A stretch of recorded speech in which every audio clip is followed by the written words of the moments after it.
Magkaano na kaya at saan kaya napupunta ang mga naisurrender ng pera ng mga engineer at contractor at kabuuan ng mga hinold or minakumpis ka na ba ang ating pamahalaan tungkol sa mga may kinalaman sa graft in corruption dito sa ating bansa.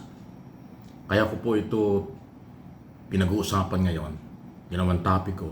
Kasi tayo pong mga Pilipino, kayo, Luzon, Visayas, Mindanao, meron po kayong karapatan malaman kung saan mapupunta, saan gagamitin at kung magkaano na ang na-recover na pera kasama na ang surrender dito ho sa malawakang korupsyong ito.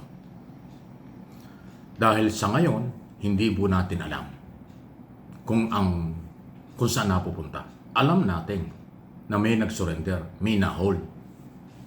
Ang sinasabi nga nila, bilyon-bilyon na ang na-hold sa mga bank account ng mga sangkot di umano sa korupsyon. Sa court of appeals order, base sa petisyon ng Anti-Money Laundering Council at yung whole of government approach, malaking pera na po yan. Kay Engineer Alcantara lang, 110 plus, ano ba yun, nadagdagan pa yata ng 71. Di halos, malaking pera niya, halos 200 na. Yung isang engineer ay nagsauli din ng 40 million. Meron pang isang kontraktor na nagsauli din. Plus, yung kanilang nare-recover. Kasi may report na may na-recover sila doon sa mga property ni Saldico na cash, mga dokumento, doon mabuksan yung malalaking vault doon sa kanyang bahay. So, hindi naman ho natin pinakikialaman. Baka naman pwede na yung gobyerno ay maglabas ng listahan. Magkaano na ang inyong na-recover na pera na kumpiska at surrender at saan nyo ilagay at saan gagamitin. Kasi transparency ang mahalaga.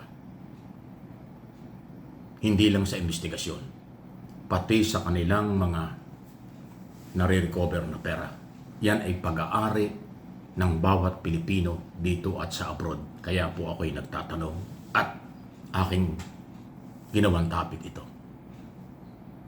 Hindi po masamang malaman ng taong bayan. Sa tingin ko nga, mas obligasyon ng gobyernong ilatag ang lahat ng detalye nito.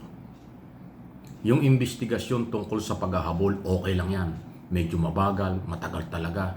Case build up, hindi talaga ganun kadali. Pero sana, merong ahensya ng gobyerno na ang gawain ay mag-recover at maghayag na kung saan dadalhin at gagamitin ang perang ito. Kasi ako po'y naniniwala na hindi ganun kadali na ito'y ibalik sa National Treasury dahil hindi natin malalaman kung saan gagamitin yan. At hindi rin natin pwedeng paniwala ang ibinalik nga ba sa National Treasury ang pondo. Kaya dapat mayroong accounting. Sino nagbalik, saan na-recover at magkano. Ganun lang po.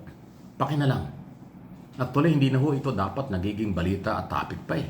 Dapat voluntary ng ginagawa ng mga taga-gobyerno para hindi kayo pagdudahan ng tao.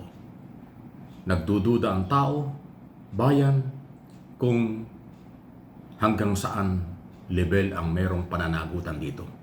Eh pati ba naman yung perang nare-recover, hindi pa rin yung maihayag kung saan napupunta at magkaano ito? Hindi ko sinabing ibinubulsan nyo. Hindi ko sinabing kung saan nyo dinala.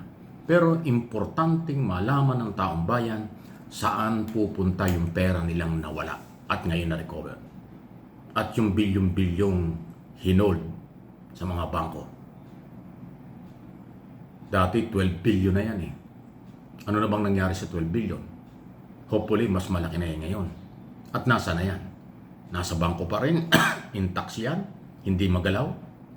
Or nasa Anti-Money Laundering Council na ba? Kasi ang Anti-Money Laundering Council, Sila po yung naghahabol at merong authority sa lahat ng bangko. Pag merong court order galing sa Court of Appeals, hold talaga yan kahit sino pa, kahit magkano. Lalo na ngayon, merong imbalita na merong isang congressman, contractor ng taga Batangas. 400 billion daw yung asset na hinahabol. Laking pera niya, grabe.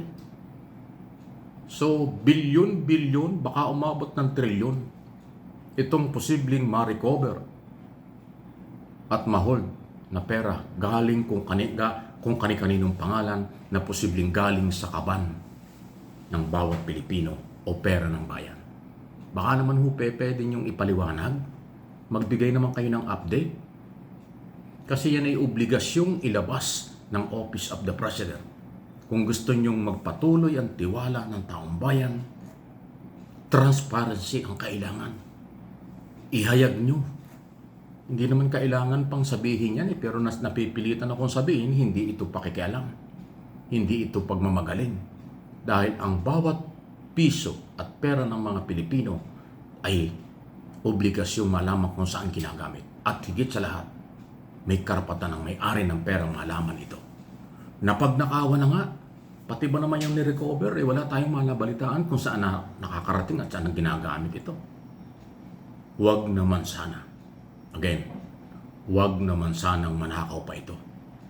Kasi pag yan ay nawala sa lugar, wala na talagang pag-asa. Mahirap yun. Bigyan nyo ng malaking pag-asa ang mamamayang Pilipino.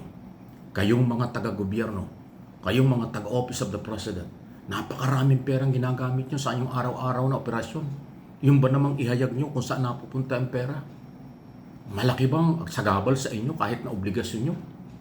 Yung communication ng Office of the President, dapat yan ang detalyado nagbibigay ng detalye kung anong ginagawa ng Estado.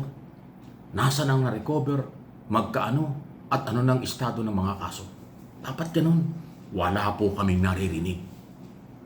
Ang naririnig lang namin kung ano ang reaksyon ng Malacanang sa interview ng media. Kung anong reaksyon ng Malacanang sa tanong ng media. Wala man lang voluntary na maghayag. O ito na yung na-recover namin, ito na yung mga estado ng kaso, ito yung mga under evaluation, ito na po yung paglalagay ng pera, yung pera po ay intact, ganito, ganyan. Wala po eh.